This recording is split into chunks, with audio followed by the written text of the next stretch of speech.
I want to talk about ancestors and the story that got me like connected with my ancestors, at least in a way where I like acknowledge them purposefully. You know what I'm saying?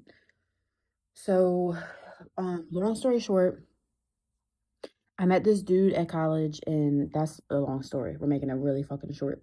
Years later, he started fucking with my neighbor, and she was only 16, and it was that he was way too old to be fucking with her, but that's beside the point.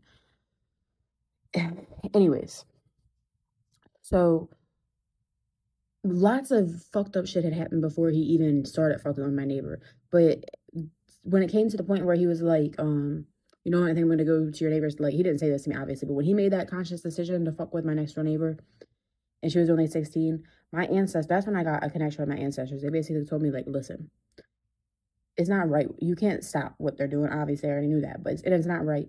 But if you just fucking like keep your chin up, if you just do not, first off, don't ever give them the reaction. Me reacting now isn't the reaction that they want. Believe me, they wanted me to react then, and I wouldn't. I didn't, and I couldn't because the shit hurt too bad. What do you want, a reaction out of me? No, you ain't getting shit from me. You can have that dick for me, but that's about it. I don't know. Maybe that wasn't funny, but so, anyways, like basically saying like I don't, you all can fuck each other, but you all not getting a reaction out of me. That because that like I bet they wanted a reaction out of me more than they wanted to have sex with each other. Like I'm sure of it. You know what I'm saying? Like they just doing that to get a reaction out of me at some point. You know what I'm saying? Sure, there were other reasons, but at some point, nah.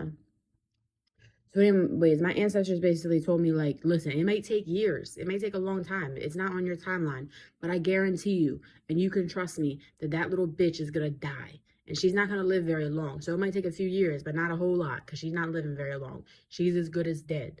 Every day she's still alive, she's walking on borrowed time. And I didn't say that. God said that through my ancestors. You know what I'm saying? Like these are clear messages I got. So I don't really care about whatever she can do in her short life. Go ahead and do it, honey, because you're not living very long. You dying. And basically, it's going to be like, they said it's going to be like justice. Like her, maybe at one point, first off, I don't even see this little girl as a little, I mean, she was at one point a little girl, but now she's just like a century-old demon that just, I mean, has sex with anyone and everyone. I should have, in fact, I did know. I knew this was going to happen. I knew it was going to happen before they ever even met each other, but there was nothing I could do. If anything, it was fate. And that was embarrassing too because they kept trying to like use the fact that it was meant to be to like make me feel like worthless. You know what I'm saying? Like this dude had already made me feel worthless so many times about so many different things. So when he started fucking with my neighbor, it was like, oh yeah, I can really make her feel worthless now. And they did. And that's why, besides talking about it now, I never gave them a reaction because it hurt too fucking bad. And because, like I said, that's what they wanted.